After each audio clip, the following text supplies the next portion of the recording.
Saravá, jogo de damas, saravá todo mundo, saravá você, bem-vindo, fique em casa, se cuide, está tudo bem por aí. Enfim, a gente está vivendo essa pandemia, não só a pandemia, mas a gente está vivendo uma distopia política no meio de uma pandemia, o que agrava a nossa situação, o que nos aflige mais, né? A gente está vivendo uma situação política bastante crítica. Em relação à pandemia, a gente tem uma orientação clara de como proceder e como se precaver. Em relação à política, a gente não tem muito o que fazer, uma vez que estamos todos confinados. Quer dizer, não tem muito o que fazer, modo de dizer. Eu trouxe aqui, está com a gente hoje aqui o deputado Pepe Vargas, do Rio Grande do Sul, deputado do PT, foi ministro 3 vezes, né? Foi triplamente ministro dos governos Dilma, e a gente vai conversar com ele um pouquinho para entender o que está acontecendo politicamente, né, nesse ambiente político, para ele contar um pouquinho a sua trajetória. Saravá, deputado Pepe Vargas. Olá, Niobe, é um prazer participar do Jogo de Damas, com certeza é um grande prazer. Deputado, eu vou começar querendo que o senhor contasse brevemente para a gente uma história da trajetória desde o fim do governo Dilma, né? De todas as conquistas que o país vinha tendo, de toda aquela pujança, né, que o país vinha sentindo. Após o golpe em Dilma Rousseff, a gente parece que caiu num buraco negro. Então, eu queria que o senhor fizesse uma análise do que veio ocorrendo desde o golpe na presidenta Dilma até esse momento, com Jair Bolsonaro ameaçando a vida dos brasileiros. Bom, eu acho que o golpe ele refletiu uma reação, digamos assim, dos setores econômicos que não aceitam, nunca aceitaram historicamente no Brasil, governos que tenham como objetivo a distribuição de renda, a construção da cidadania de forma mais ampla para o conjunto da população brasileira. Esse é um dilema histórico no Brasil, né? Todos os governos que tiveram esse corte de tentativa de distribuição de renda foram governos que enfrentaram forças poderosas, articuladas pelo grande capital internacional, os interesses geopolíticos das grandes potências, em especial do Departamento de Estado norte-americano, e como nós nos fragilizamos internamente, eles aproveitaram esse momento para dar um golpe, né? Um golpe articulado dentro do parlamento, que eles construíram uma maioria parlamentar para dar o golpe, e, de certa forma, isso foi um pouco desenhado pelo resultado das urnas em 2014. Nós reelegemos a Dilma, mas, ao mesmo tempo, quando a gente viu o resultado da composição do Congresso Nacional, a gente via que a maioria dos senadores, a maioria dos deputados, mesmo de partidos que teoricamente estariam na base do governo, no segundo turno tinham apoiado a candidatura do Aécio Neves e não a candidatura da Dilma, né? Bom, obviamente que teve situações que ocorreram que facilitaram esse golpe. É evidente que o processo, que é uma realidade de corrupção dentro da Petrobras, facilitou a construção de uma narrativa, né, de que o governo era essencialmente corrupto. E também é evidente que a situação de mudança, de certa forma, da diretriz econômica no início do segundo governo Dilma, abandonando um pouco as políticas anticíclicas e buscando fazer um ajuste fiscal, porque no ano de 2014 o resultado orçamentário e fiscal não tinha sido exuberante, digamos assim. É evidente que tudo isso acabou contribuindo para a oposição articular esse golpe. Com o golpe, se colocaram claros os interesses também desses setores, né? Com a chegada do Temer, o que acontece? Eles passam a conduzir uma agenda política neoliberal, eles conduzem uma agenda política neoliberal muito intensa, vão paulatinamente desconstituindo as políticas públicas que permitiram que setores sociais tivessem ascensão, passam a desconstituir toda e qualquer política mais soberana do Brasil, né? E, bom, depois com a eleição do Bolsonaro, isso chega ao paroxismo, né? Com um ministro da Economia profundamente neoliberal e um governante que tem essas características fascistas que o Bolsonaro tem. Então, é uma narrativa de um golpe que se estabeleceu contra o povo brasileiro e contra a soberania do país, né? E para construir a sua agenda, obviamente, precisa atacar direitos sociais, precisa atacar as organizações dos trabalhadores, precisa criar um ambiente de desconstituição dos processos democráticos, como a gente está vivenciando hoje. Deputado, você falou sobre, quando no segundo mandato da Dilma, sobre o Congresso, né, sobre o Congresso, a formação do Congresso, que era nitidamente um Congresso muito mais conservador, até reacionário mesmo, né? E eu lembro de muitas pessoas comentando isso, que a Dilma ia ser muito difícil governar com aquele Congresso que tinha sido eleito, que aquilo seria meio que um paradoxo em relação à eleição da Dilma. Essa sua fala me leva a uma questão que era uma coisa era uma provocação que eu iria fazer ao senhor. Sobre a famosa autocrítica, que eles só pedem para o PT, inclusive, né? Eles não pedem para outros partidos, eles só pedem autocrítica do PT, em relação à educação política. É nitidamente claro que as pessoas, a maioria das pessoas, do povo brasileiro, não sabe para que serve o Congresso, a não ser, tanto é que pedem o fechamento sem saber o que isso significa. Eles pedem o fechamento do Congresso, eles pedem em passeatas, né? Pedem a volta do AI-5 em passeatas, coisa que o AI-5 não permitiria. Ou seja, isso mostra que existe uma ignorância em relação à política. Eu queria fazer essa provocação. Houve aí, sim, deixou-se uma lacuna na questão da educação política do povo brasileiro? Eu acho que o nosso sistema político-eleitoral ele predispõe a essa situação que a gente vivencia, porque imagina, é uma situação complexa, porque elege um presidente da República como o Lula, elege uma presidente da República como a Dilma, mas elege para o Congresso Nacional, né, parlamentares que não defendem a mesma proposta programática. E aí o governo começa a ter que fazer as suas alianças internas dentro do parlamento para conseguir ter um mínimo de governabilidade, digamos assim. De certa forma, foi o que a gente vivenciou de 2005 em diante. Tá? A partir de 2005 em diante, o governo foi tendo que incorporar outros setores para tentar estabelecer um mínimo de governabilidade. Então, é um sistema eleitoral onde o voto é nominal, o voto não é num programa partidário, é num indivíduo, né?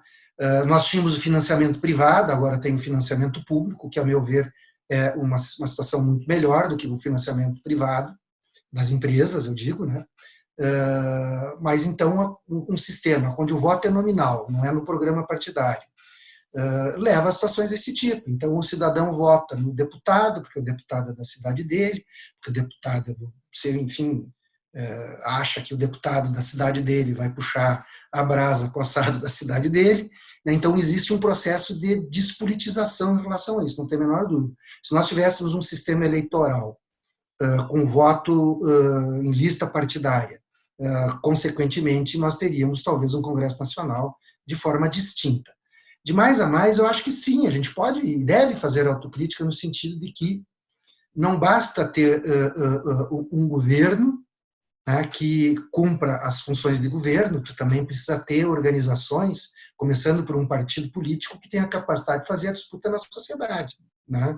E é importante também que os movimentos sociais saibam reivindicar do governo, mas também façam o processo de esclarecimento mais profundo, né, na base social dos movimentos, dos interesses que estão em jogo. Vamos pegar um exemplo concreto. Eu fui ministro do Desenvolvimento Agrário, no ministro da presidenta Dilma.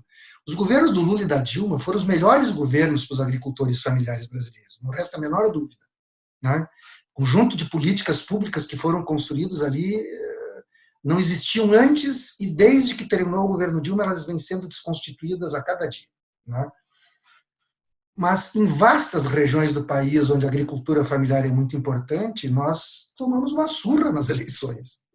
Né? Se a gente pegar os estados do Paraná, Santa Catarina e Rio Grande do Sul, onde tem uma agricultura familiar muito grande, vamos ver como é que foi a votação nos municípios onde a agricultura familiar é predominante. Nós perdemos a eleição.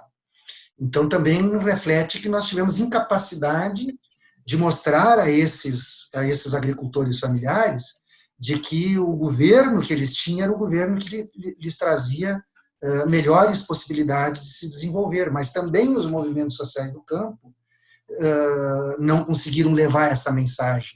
Então, eu acho que tem tarefas que são de governo, tem tarefas que são de partido e tem tarefas que são de movimentos. Eu acho que, sob esse ponto de vista, todos nós devemos fazer profundas avaliações de onde nós, eventualmente, falhamos em levar, né, uma mensagem mais efetiva. O que leva a que um jovem, por exemplo, que fez uma universidade através do ProUni, ou fez uma universidade pública através de cotas raciais, achar que o governo que tinha, e com isso ele conseguiu ascender socialmente, digamos assim, melhorou a sua condição de vida. O que leva a esse jovem a achar que ele conseguiu isso graças única e exclusivamente ao esforço pessoal dele, o que é verdade que aconteceu, ao esforço da família dele, que é verdade que aconteceu, e as orações que ele fez.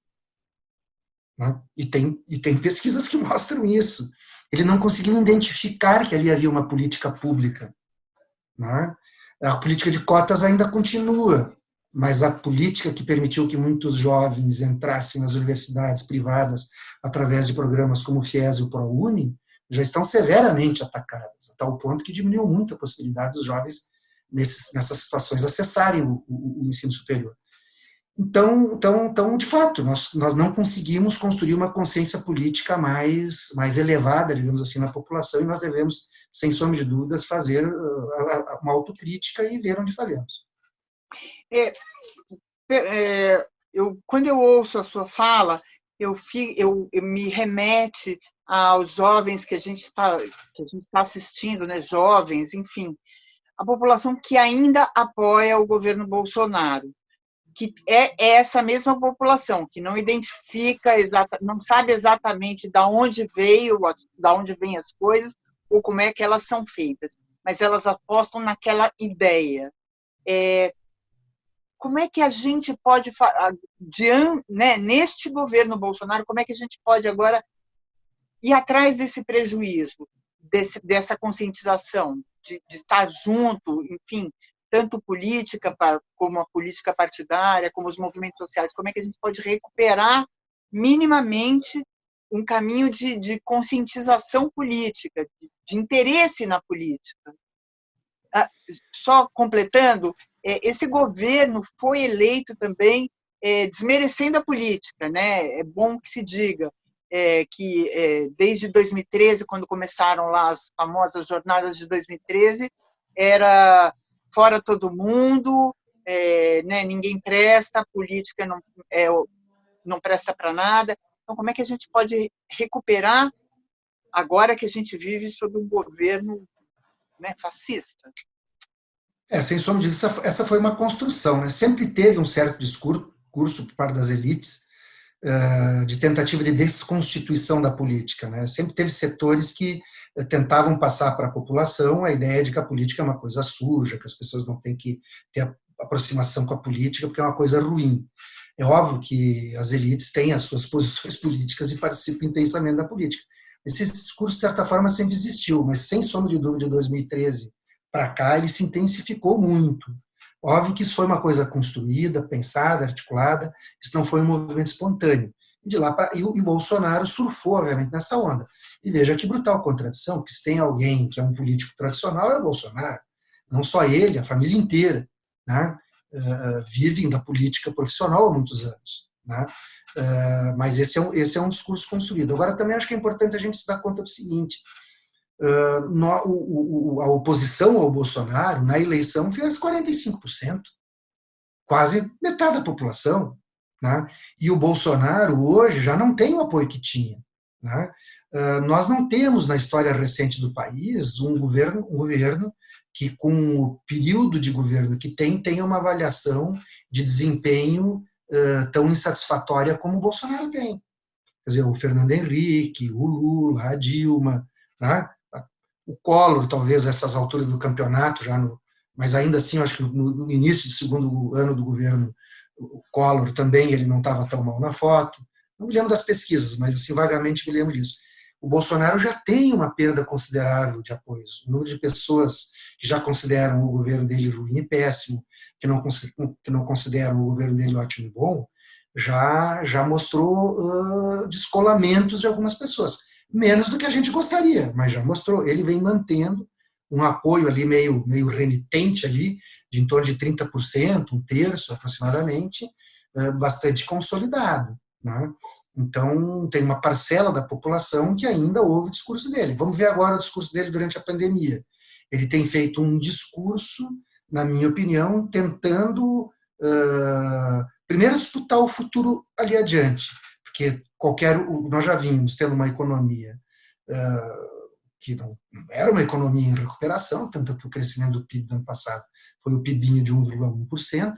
É evidente, porque é uma política econômica que não estimula o investimento público, não estimula o investimento privado e também reduz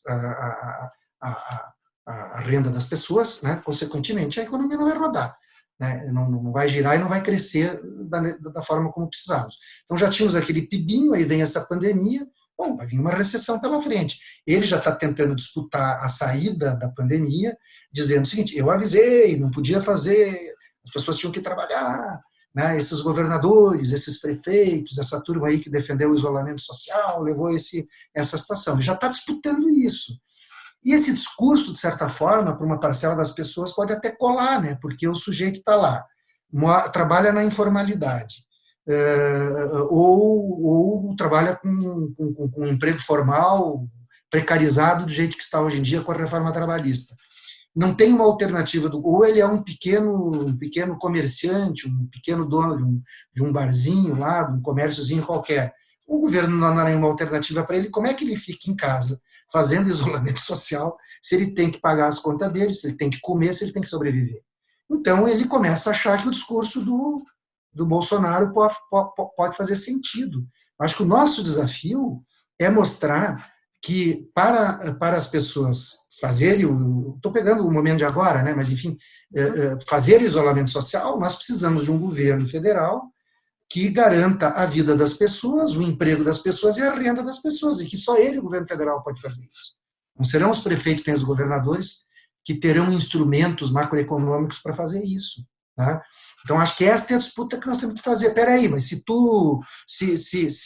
em vez de liberar 1,2 trilhão de reais do compulsório dos bancos, sem estabelecer nenhum regramento para como os bancos podem usar esse recurso, se o governo fizesse outras coisas e garantisse que a micro, pequena, média empresa tivesse acesso a recursos para pagar os salários, os trabalhadores poderem ficar um tempo necessário em isolamento social, as pessoas teriam uma alternativa.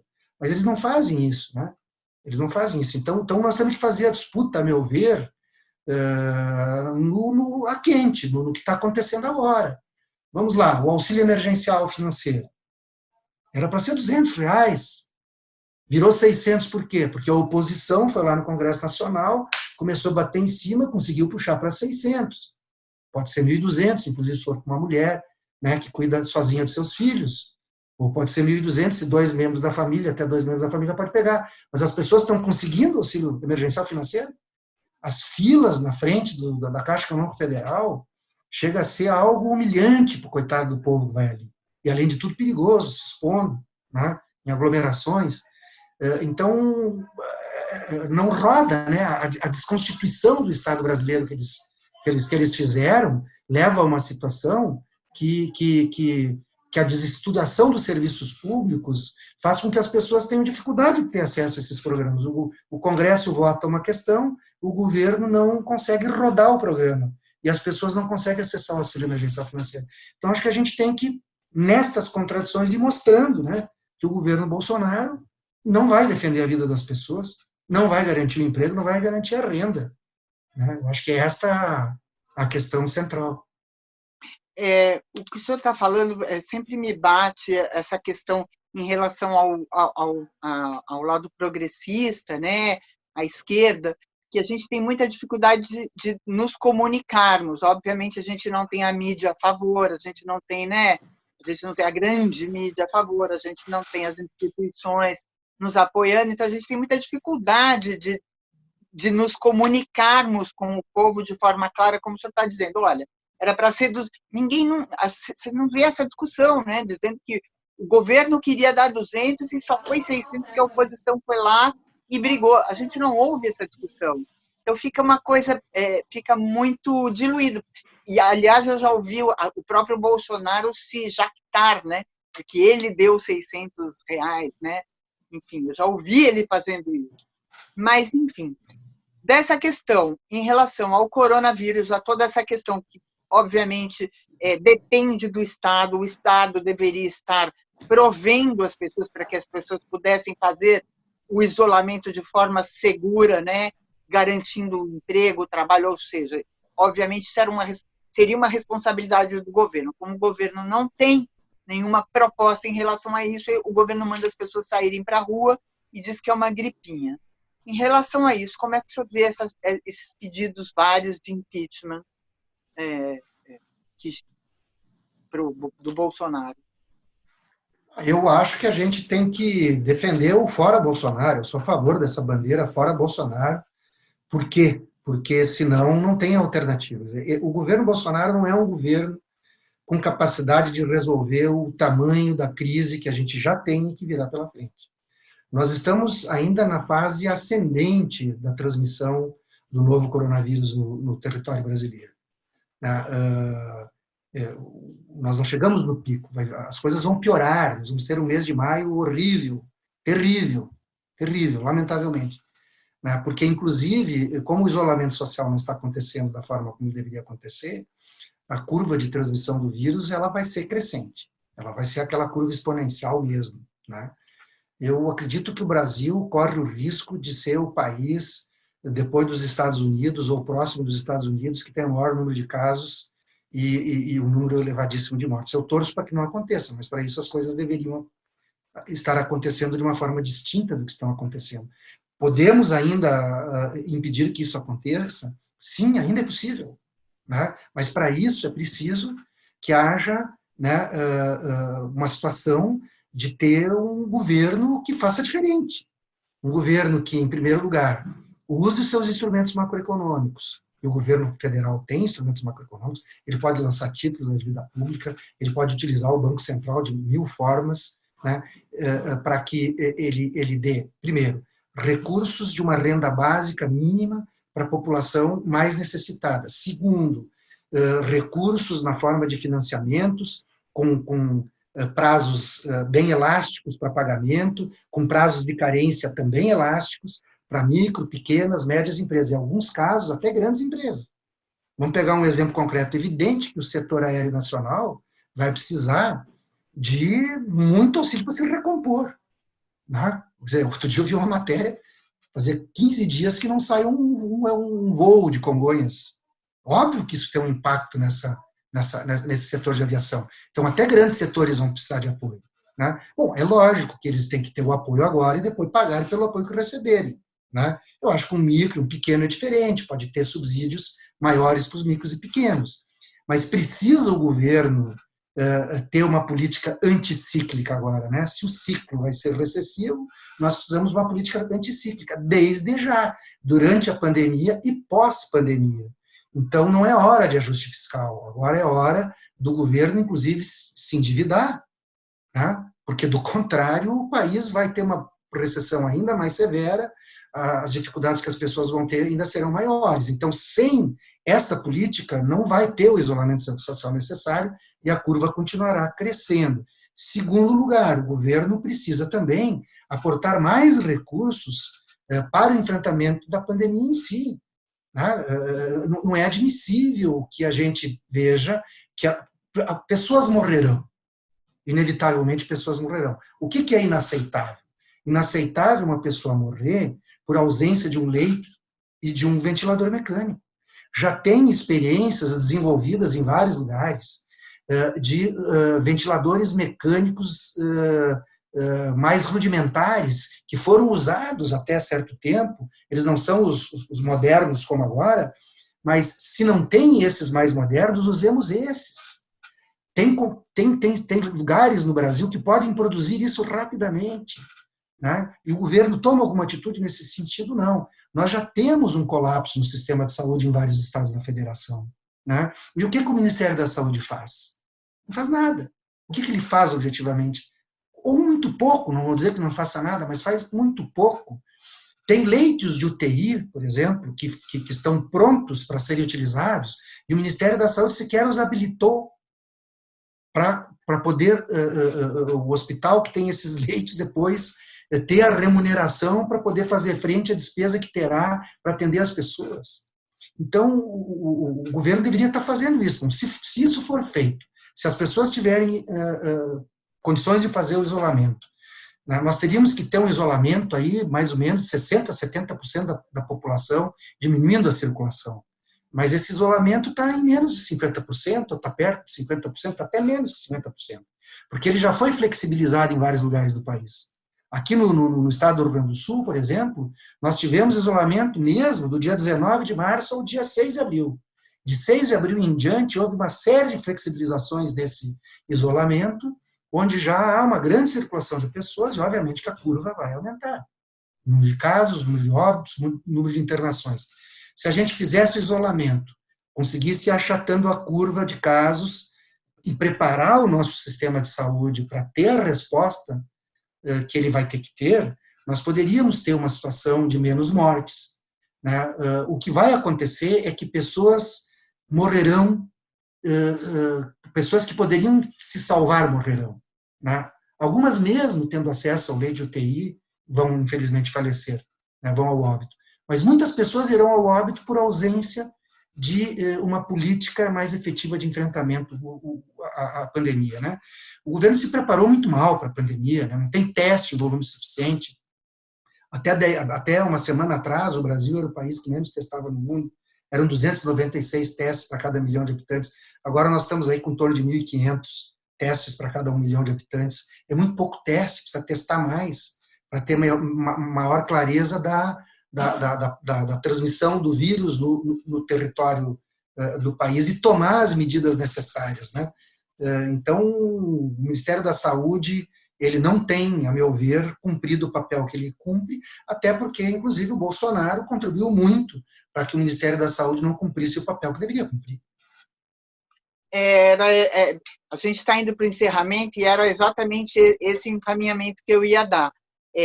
Não à toa ele suspendeu, né? Ele demitiu o Mandetta, né? Que, bem ou mal, vinha dialogando com as pessoas, dando alguma segurança, né, para a população, mesmo dentro da incompetência, ele tinha algum acesso com as pessoas, eu percebia que as pessoas tinham mais segurança, né? Hoje em dia, o ministro que está aí, ele não tem resposta para as perguntas dos jornalistas, ele lê, ele tem um texto que ele recebe, enfim. Como é que o senhor acha que a gente pode, para a gente encerrar, como é que o senhor acha que a gente pode enfrentar o governo e a pandemia ao mesmo tempo? A melhor forma era derrubar esse governo e ter um outro governo, objetivamente, né? Mas, na ausência disso, nós precisaríamos que os governos estaduais e os governos municipais agissem de forma mais efetiva também, né? Por exemplo, a nossa crítica que nós temos aqui no Rio Grande do Sul é que o governo do estado está liberando e flexibilizando o distanciamento social, e muitos prefeitos também, né? Porque nós estamos perante uma doença que não tem vacina e não tem um medicamento antiviral específico para tratar. Então, o tratamento para quem ficar doente é um tratamento de cuidados gerais, um tratamento de suporte, não tem um tratamento curativo. A cura é o próprio organismo que vai fazer a cura, e ele precisa de suporte e tratamento de cuidados gerais enquanto esse corpo está se recuperando. Não temos um medicamento específico para combater o novo coronavírus que produz a Covid-19. Então, as medidas de caráter preventivo, a estratégia de enfrentamento, é necessariamente uma estratégia não farmacológica. E a estratégia não farmacológica é a prevenção, e a prevenção é o isolamento social. É isso que o mundo fez, né? Onde deu os países que tiveram o melhor resultado, muito teste, muito isolamento social, uso de máscaras da forma adequada, né? E preparar o sistema de saúde para ter as respostas que precisam ter. Muitos países falharam nisso. Os Estados Unidos é um desastre, a Itália, a Espanha, a França, né, também são um desastre. Agora, Coreia, Singapura, Alemanha, de certa forma, tem muito caso, mas tem um número de óbitos baixo. Né, tem vários países que se prepararam melhor. O Brasil se preparou muito mal. Então, como o governo federal não ajuda, eu diria que mais atrapalha do que ajuda, né, nós precisamos, então, que os governos subnacionais tenham maior efetividade, né, do que tem.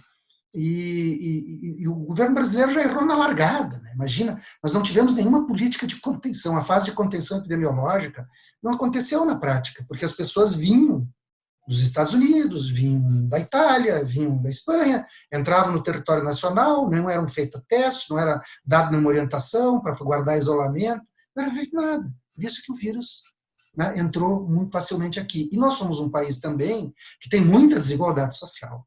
Né? Então, num primeiro momento, nós tivemos as pessoas de melhor poder aquisitivo sendo contaminadas e sendo tratadas nas UTIs dos hospitais privados, em leitos privados. E agora nós estamos tendo o vírus chegando nas camadas populares e os hospitais do SUS sendo começando a ter que dar as respostas. E nós temos defendido que tem que ter uma gestão unificada dos leitos de UTI, dos leitos públicos e dos leitos não públicos. Né? Nós temos que somar as capacidades do sistema privado e do sistema público para que a gente não tenha, porque isso é o fim da picada, alguém morrer porque é do SUS e ter um leito de um hospital privado vazio aguardando alguém que não chegou ainda. Então, o governo federal, os governos estaduais, os governos municipais têm que fazer uma gestão unificada dos seus recursos para fazer frente a isso. Né? Então, se o governo não ajuda, nós temos que repetir essas questões. Agora, sábado, inclusive, deverá ter uma votação muito importante. A Câmara dos Deputados votou uma proposta importante de que a União deve compensar as perdas de arrecadação que os estados e municípios terão, porque terão perdas brutais de arrecadação devido à economia não estar andando. Imagina os estados e municípios sem arrecadação, eles não têm como lançar títulos da dívida pública para pegar o dinheiro e fazer frente às despesas com a saúde e outras coisas que terão que ser feitas. Então, a Câmara votou e está lá no Senado agora há mais de 15 dias para votar, e o governo é contra. E articulou um substitutivo lá no Senado que recompõe metade da perda que os estados teriam. Então vai ser um caos se passar essa proposta. Nós precisamos que seja derrotada a proposta do governo. Então, mais uma vez, o governo, em vez de ajudar, ele atrapalha. Eu queria agradecer ao deputado, o ex-ministro, o médico, o doutor Pepe Vargas, que esteve aqui com a gente. Muito obrigada pela sua generosidade, pelas suas palavras, pela sua clareza de didática de conversa aqui com a gente. Queria deixar o convite, o senhor tem aqui o nosso canal, o senhor vai ser sempre bem-vindo, e a bola está com o senhor. Não, Niobe, passou tão ligeirinho, tão rápido que a gente nem percebeu. Foi um enorme prazer participar do Jogo de Damas. Né? Fico à disposição sempre que vocês entenderem que a gente pode contribuir por um debate que seja esclarecedor, enfim, eu acho que é muito importante. Né? Então, um prazer e uma longa vida e um bom trabalho para o Jogo de Damas. Saravá, fique em casa, gente. Não deixa de assinar o canal Jogo de Damas JDD. Meu